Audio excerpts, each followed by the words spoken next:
Let me introduce to you a pharaoh who's different from all the other pharaohs. This pharaoh actually is the first one who believed in the world of one God. But the whole family and the whole period is like a mystery, it's like a play. Let me take you to see how can we end this play. AKHENATEN, the heritage king. You rise with beauty in the horizon of the sky, O living Aton, creator of life. When you rise in the eastern horizon, you fill every land with your beauty. You are beautiful, great, gleaming, high above every land. Your rays, they embrace the lands to the limits of all that you have made. You are the sun god, Ra, and conquer them all. You subdue them for your beloved son. You are distant, yet your rays are upon the land.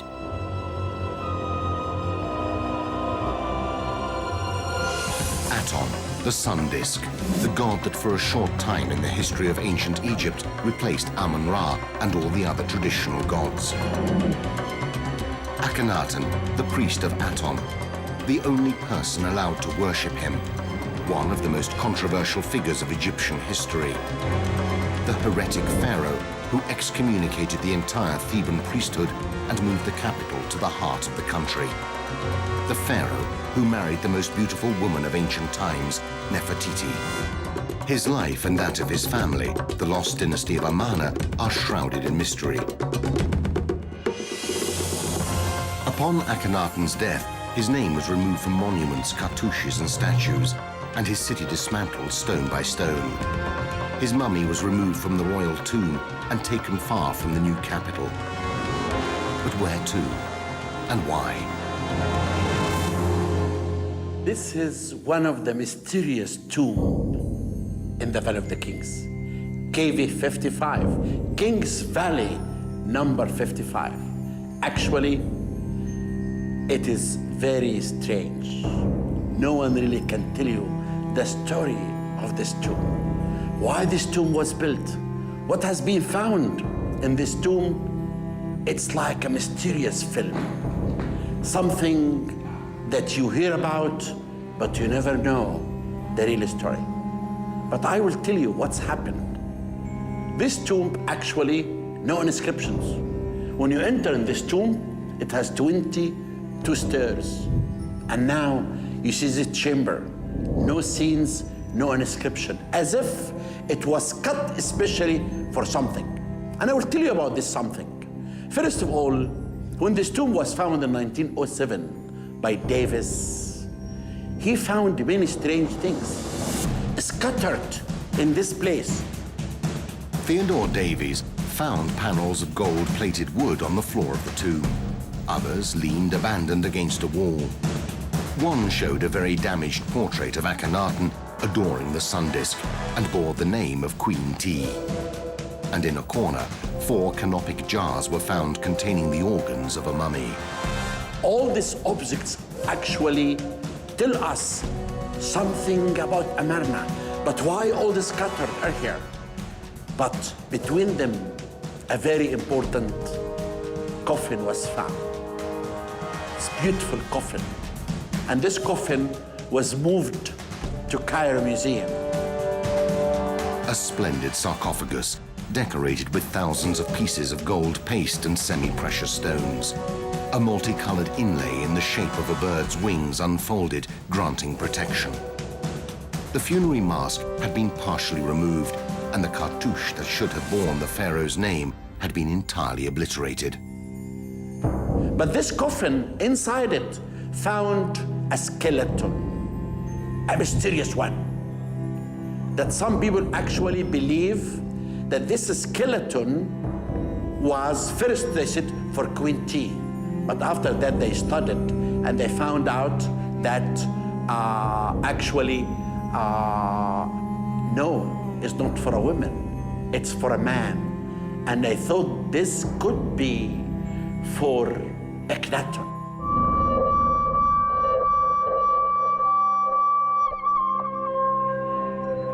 So whose was the sarcophagus with the cancelled cartouche? Why is the figure of Akhenaten surrounded by such mystery? And why would someone have moved his mummy away from the original place of burial?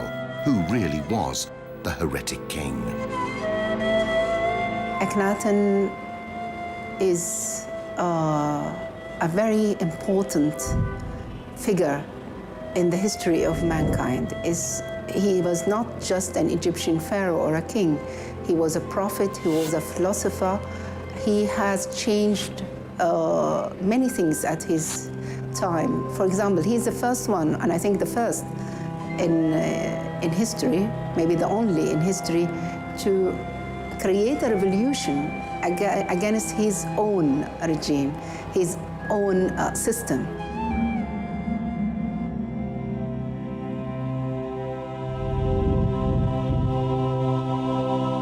I really believe that Akhenaten is the one that we should be remembered, because when he became a king, in his time, he announced the idea of the one God, the worship of one God known in ancient Egypt before. But Akhenaten made it clear, the power behind the sun called Aton, and this is one God.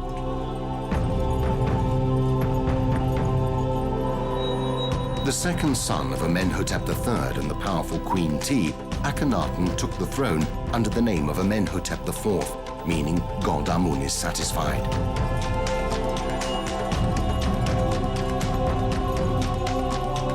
Amun-Ra, the Theban sun god, was extremely important during the New Kingdom, the golden age of ancient Egypt, and particularly with the 18th dynasty.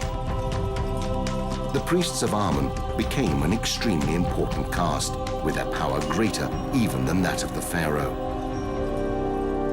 When Akhenaten came to the throne, Amun-Ra was the most powerful and the wealthiest of the Egyptian gods. He was the king of the state pantheon. He was the king of the gods, and his wealth and importance is reflected in the great monuments that were built for him, for example, at his cult center here at Thebes, at Karnak, and here at Luxor. Whilst at the start of his reign in around 1350 BC, Amenhotep IV still respected and showed devotion to the gods of Egyptian tradition, in around the 5th year of his reign, the pharaoh openly went against the Theban priesthood. He just worked against the priests of the other gods, especially the king of the gods, Amun-Ra. And the priests were very, very important and very powerful at that time. And he worked against them and refused to have them beside him. This was the start of his heresy.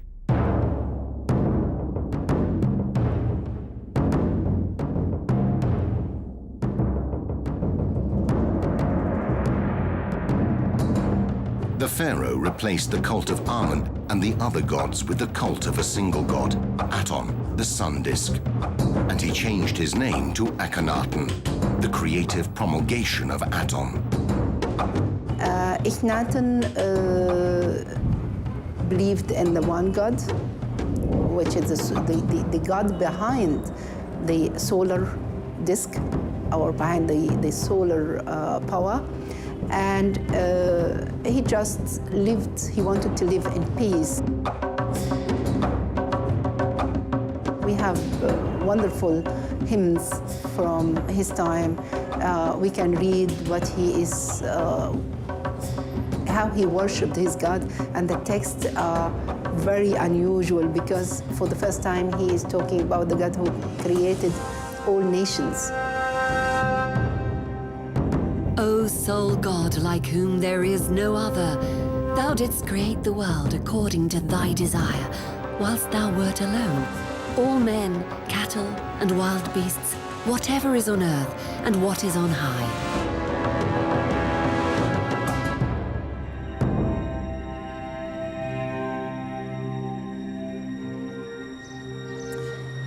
Here in the Sun Court at Luxor Temple, we can see tangible evidence of a fascinating period of Egyptian history, Akhenaten's Atonist heresy.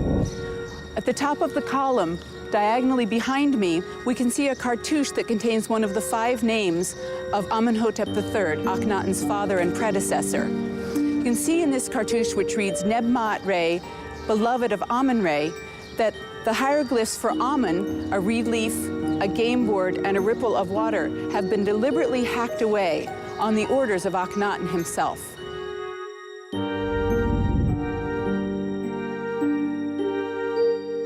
Akhenaten rejected the system that had been in place for hundreds of years and attempted to eliminate the cult of the god Amun, and with it the entire caste of the Theban priests. The heretic king was the supreme priest of the new god, the sun disk. He alone had the privilege of knowing him and worshipping him.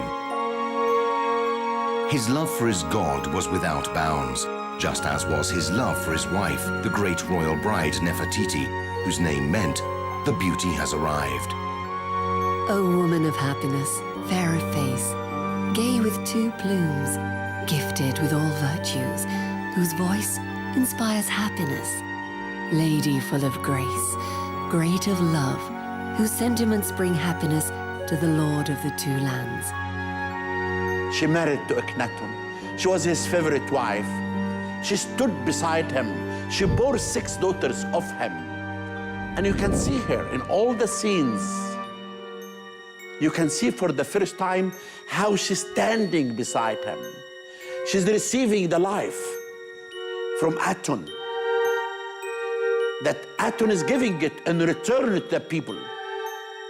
Nefertiti descended from an important family from Akhmin in Upper Egypt. She was almost certainly the daughter of Ai, the head of the royal stables, who became the great vizier during the reign of Tutankhamun, and in turn sovereign upon the death of the young king. Nefertiti played an important part in political life, so much so as to always be portrayed together with her husband in official ceremonies, even in military settings. Nefertiti had the same position, and she was actually the one who was ruling. Akhenaten devoted himself for his religion, and the actual ruler was Nefertiti. But whilst Nefertiti could address the god directly with offers, only the king could know him personally.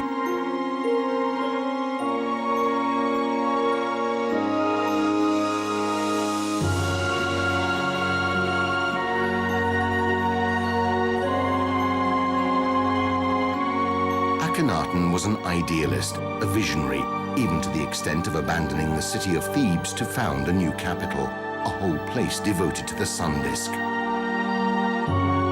His choice fell to the place today known as Tel El Amarna.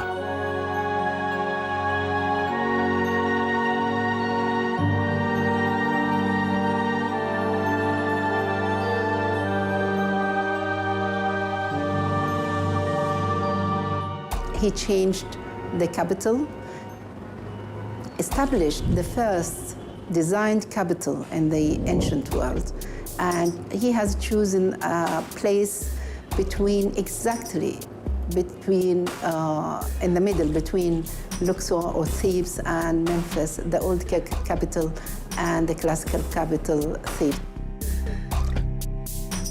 In his 4th year of reign, Akhenaten came to this place that shall be the horizon city of Aton.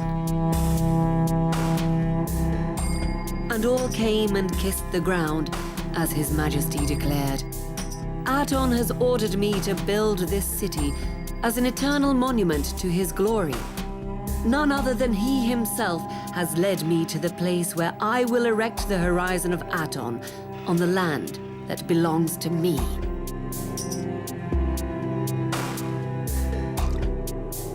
I'm walking through the ruins of the North Palace, which is a part of Akhenaten city. We use the word city, but it's not part of Akhenaten's own language. The way that Akhenaten speaks about the place, it is an area, a piece of territory, but very carefully marked out and called AKHENATEN, the horizon of the disk. Why build a city in such a remote location? What led the pharaoh to choose that desert plain?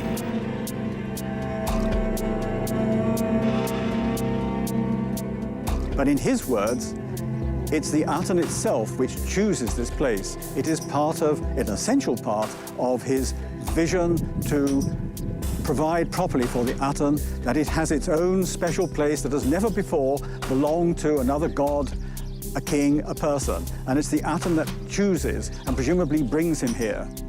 And any other calculations that he had in mind are entirely modern speculations. To the east of the Nile, O Aton, my father, in the place you have chosen will I build your capital. All human peoples will come here to adore you. And here will I build a temple in the sun's shadow, where my wife Nefertiti will come and adore you. An important criterion is that the ground had not belonged to anyone, and that automatically means it has to be a piece of desert. He was attracted to the eastern side of the Nile Valley as the place of sunrise, and he was probably influenced by topography which had sharply delineated valleys on the east side where the sun could rise and so mimic the hieroglyph for horizon, which shows two hills and a valley and the sun appearing between them, above the valley. And here at Amarna, those criteria are met. It's a clean desert site, no habitation before, it's on the east, and there's a very neat valley entrance on the east side where, for a short time in the year, the sun does actually rise at a time which would be equivalent to the spring equinox in his time.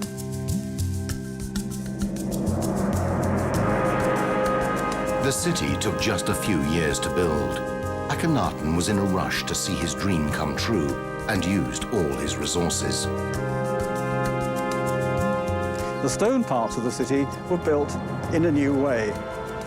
One element of that was, first of all, to lay out where the building is going to go, a great sheet of brilliant white gypsum, which is mixed with stone chippings to make it really firm. And it's treated like a drawing board, but on a one-to-one scale. The outlines of the walls, the intended walls, are laid out in cubit lengths. A cubit is about 52 centimeters, so one wall will be so many cubits long. And this is to match the work that's going on in the quarries, where, for the first time really, all of the stone blocks are cut to the same size, a cubit length. And they're brought and laid down easily in the lines that have been laid out on the gypsum foundation. This must have helped unfamiliar builders, new builders, work who perhaps haven't had much experience before. Now, in modern times, these blocks that are 1 cubit long have been called talatat blocks. It's a word that is derived from the modern Arabic word for 3, talata, and it seems that it represents the measuring of one of these blocks by hand using the span of your fingers. 1, 2, 3. 3 hand spans, talata, gives you talatat. This made construction much simpler and quicker. They were greatly embellished in the new, innovative, unique Amarna artistic style.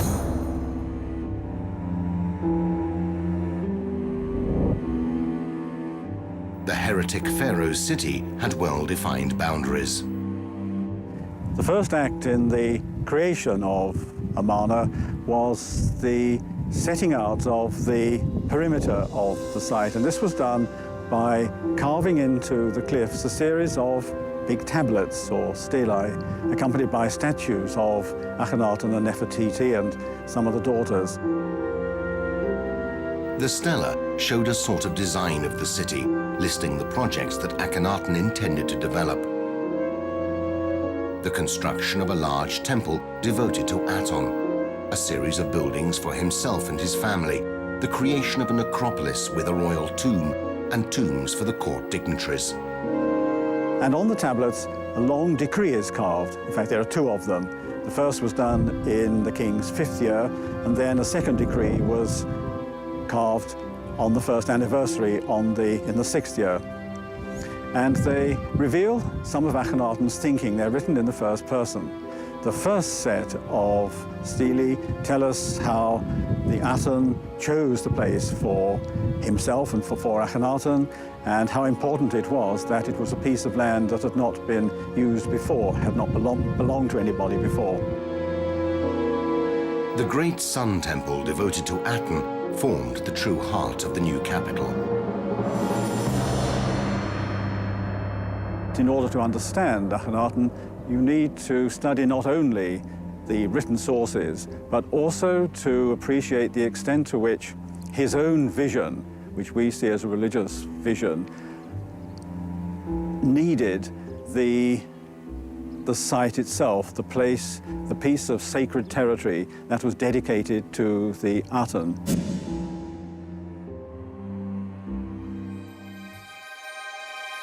The Temple of Aten boasted an architectonic structure that was absolutely revolutionary for Egypt, a far cry from the traditional temple design.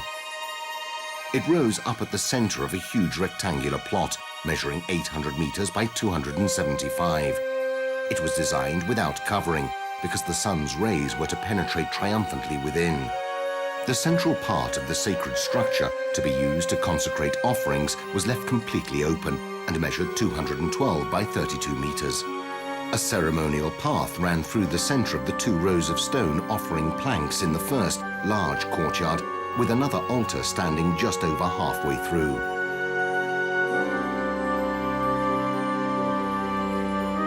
The temple was a sequence of open courtyards packed with offering tables. The monotony of the immense sacred complex was broken up by the alternation of base elements: open pillars, offering tables and columns, a few structures, small areas, and sacrificial altars. Unlike that of Amun in Karnak, the Great Temple was not a separate independent world, but rather an integral part of a city entirely devoted to the sun disk. The royal family seem to have had several buildings to which we can give the name palace. In the center of the city, opposite the Aten temples, there was an enormous stone building that in modern times is called the Great Palace. It's a place for ceremonies. It's a very formal place. But in addition to that, there are at least 3 palaces made from mud brick. And in addition to the buildings that we call palaces, each of the royal women had a separate enclosure seemingly located out in the desert. It contained gardens, little shrines, pavilions, small places for accommodation. And these seem to have been places of retreat and relaxation, of privacy, where you could enjoy a parkland setting with reminders of the cult of the Aten. Magnificent residences, richly decorated, luxurious gardens, buildings to be used for free time and relaxation. Akhenaten was an innovative city for the times in which it stood. The first designed capital of the ancient world. A happy little island, destined, however, like all utopias, to a short life and to a tragic end.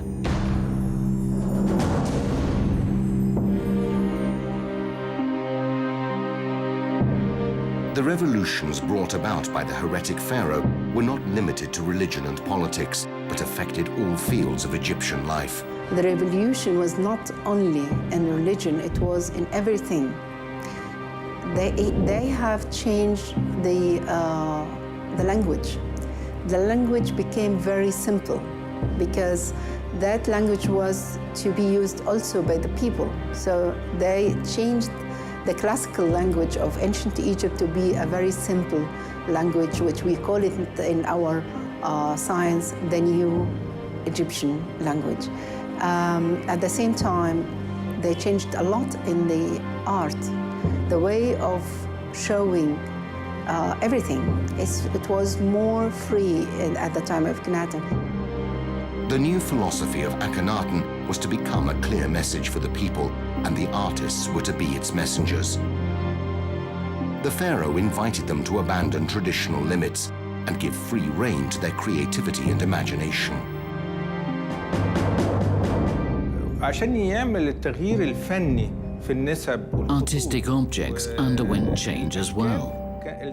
Human characteristics and feelings were given ever greater importance, but the proportions and artistic canons were no longer similar to those of the past. Akhenaten gave the court sculptors Beg and Thutmose the job and responsibility of artistically changing the proportions, forms, and shapes. Thutmose set up a workshop in the area of Tel al-Amarna, where plastic heads, rough drawings on stone tablets, and unusually proportioned busts of the king have been found. Some of these show the king with a very prominent chin, and others with a much shorter chin. Everything was revolutionized. The proportions of the body, the expression of the faces. The art was to reflect the break away from the ancient traditions of Egypt. At this point, we also see a change in the temples and fresco paintings, and in art in general. Styles become more human, with more refined features. Note the delicacy of the king's fingers as he touches the sun's rays during worship. We can almost see the emotions pass through his lips and body as he closes his eyes against the sun's strong rays. This is what distinguishes Amarna art. For years, scholars have wondered about the bizarre representation of Akhenaten. Wide hips, a slight bust, pronounced lips. Decidedly feminine traits. The discovery of the two huge statues found in Karnak has led to all sorts of theories. Some have discussed hermaphroditism, malformations, even Marfan syndrome. The statue depicting the pharaoh nude with no sexual attributes has fed many legends, but the explanation is actually much more simple. Considered himself the son of the God who created the world. The only God who created the world was male and female in one. And because he is part of this God, he also, he has the same. He is male and female. In order to portray the religious concepts contained in Akhenaten's hymn, which declared, "You are the mother and the father of everything created, and you, in your compassion, are mother or father," the artist had to modify the physical appearance of the statue to represent the sovereign as both maternal and paternal. The heads of the pharaoh and his family are also portrayed in an unusual way. The large head may represent childhood, purity, or even more. There was some debate about why the sovereigns, queens, and daughters' heads are portrayed as they are. And although some put it down to physical deformity or illness that probably affected the royal family, it was actually part of a whole new art form. For the first time, the pharaoh was depicted in the intimacy of family life. We can see him acting affectionately towards Nefertiti as he plays with his daughters. But the most surprising images, and those which most break away from past traditions, are hidden in the necropolis of Amarna, shown on the walls of the royal tomb.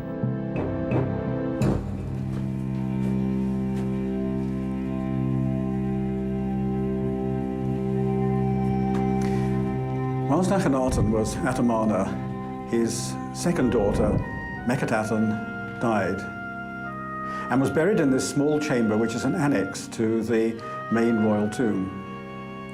And this is a scene of the family grieving over her. Mekhetaten, second daughter who died, stands here. This is an image of her as a young princess still living. And we know it's Mekhetaten because her name is carved up here, and the fact that she's a daughter of Queen Nefertiti. And in front of her are ranged her family. Here is Akhenaten himself, her father. And behind, Queen Nefertiti, her mother, and beyond, three of her sisters. And they're shown in an attitude of extreme grief. They're in despair. They're raising their hands in a gesture of mourning and despair. And for a royal tomb, this is a unique example of the expression of deep personal feeling. The scene tells one a few other things also about the Amarna period, what happened. Here is the name of Akhenaten. A dead body had never before been depicted, and nor had a pharaoh in a moment of weakness. Here we see the king in front of his deceased daughter's body, saddened as any normal father would be. We see the girl's body lying on her bed, her family gathered round, crying and pulling at their hair as a sign of the great suffering endured for this tragic death. We see Akhenaten holding Nefertiti's wrist in an attempt to comfort her for the loss of a child. These details are a true revolution in Amarna art. Akhenaten is no longer the pharaoh, the supreme god, but is a human being, suffering for the death of a daughter that just a short while ago he was able to hold and comfort, a man as many others.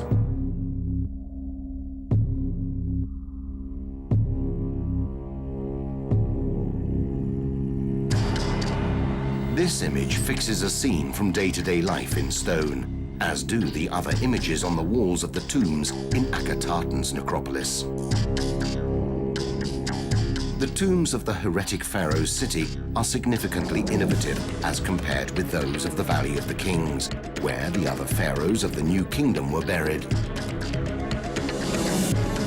In the Valley of the Kings, the tomb walls were decorated with scenes from the sacred books of ancient Egypt, representations of the journey that the deceased would make in the afterlife, and of the trials he would overcome to reach the fields of the blessed.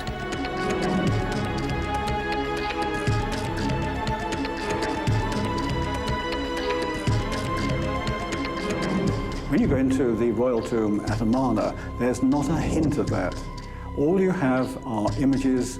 This is in the burial chamber of Akhenaten's own part of the tomb. All you have are images of the sunlight. It's a daytime universe that Akhenaten is going to inhabit after he's died. There's nothing on the walls except pictures of the Aten and the king and queen. The Egyptians placed the kingdom of the dead to the west, where the sun sets. As such, the huge necropolis of the Valley of the Kings is on the west bank of the Nile.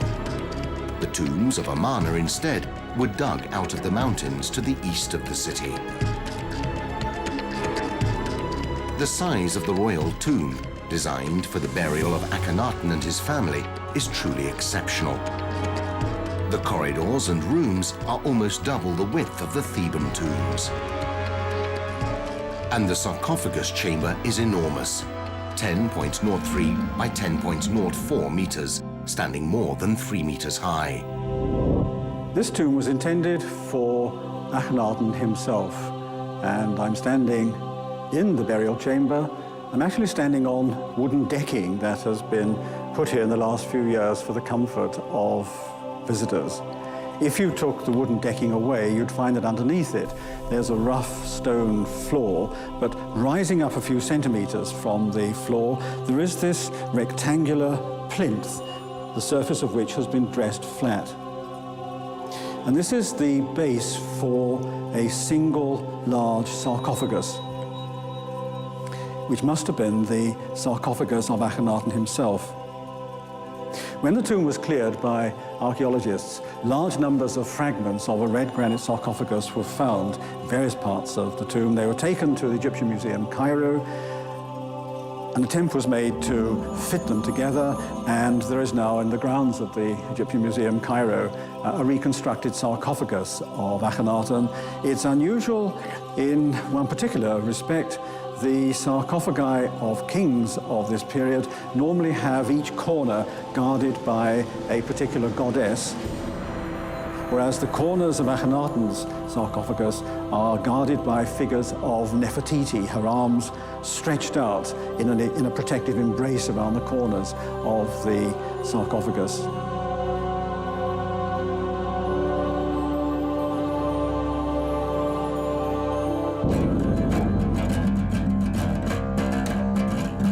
Halfway down the corridor, on the right-hand side, a range of long, narrow rooms that were not completed opens up.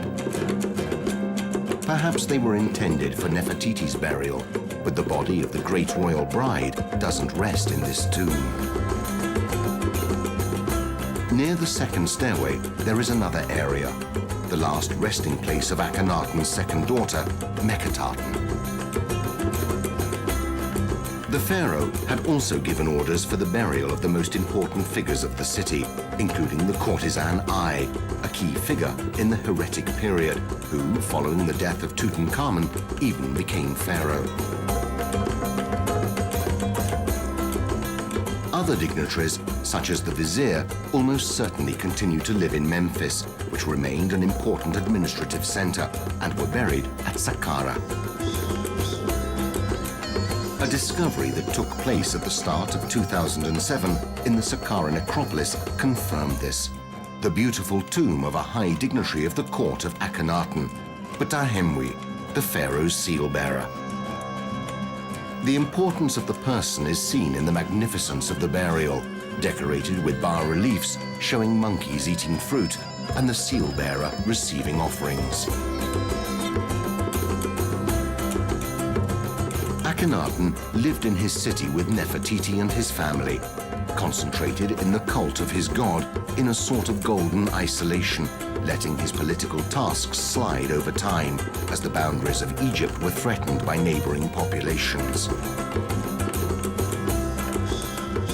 Relations between Egypt and its neighbors are known to us thanks to an exceptional discovery that took place towards the end of the 19th century, the so-called Amarna letters.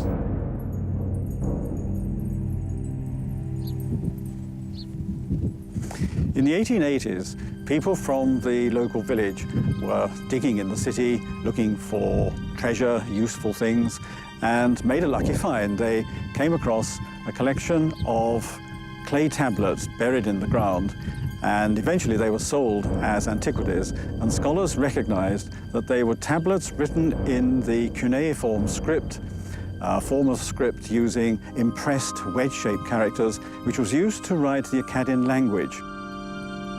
These clay tablets were commonly used for diplomatic correspondence at the time. They are of great historic value because, differently from the texts found in the Egyptian tombs or temples, they provide a true picture of the Egyptian civilization of the times. They paint a rather surprising picture of the Egyptian empire. On their temple walls, the Egyptians like to present themselves as uniformly victorious. They're the great military power that crushes foreign countries wherever they are.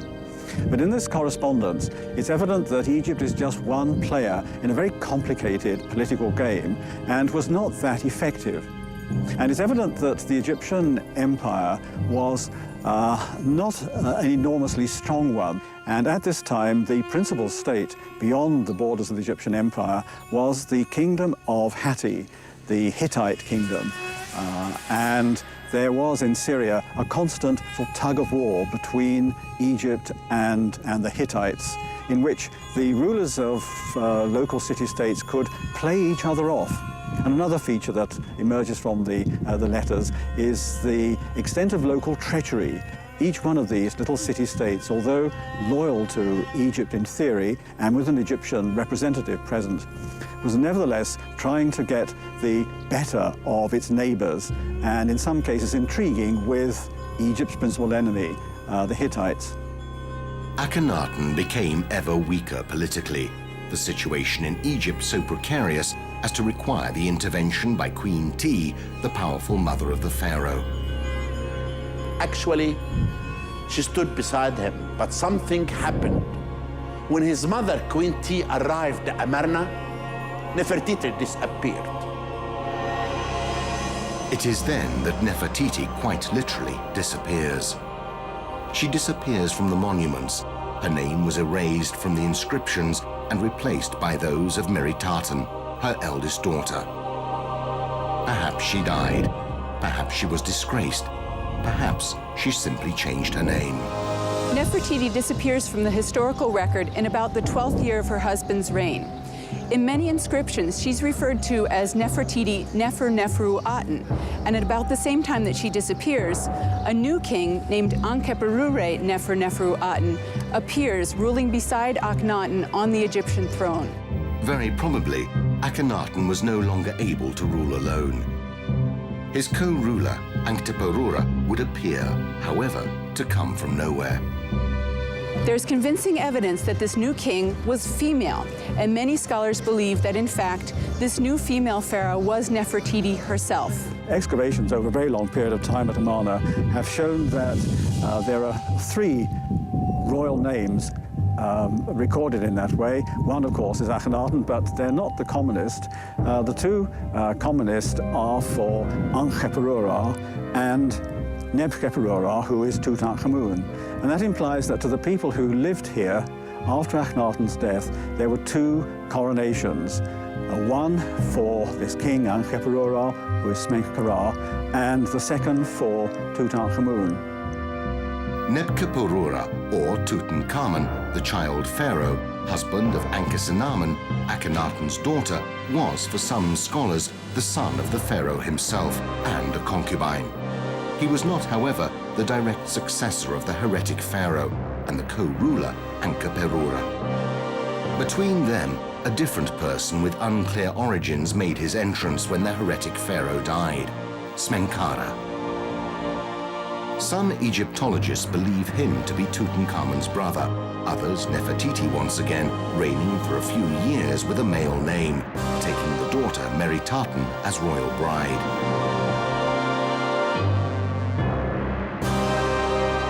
But what happened to Nefertiti after she died, either as a queen or as a ruling pharaoh? She must have been buried either at Amarna or at Thebes.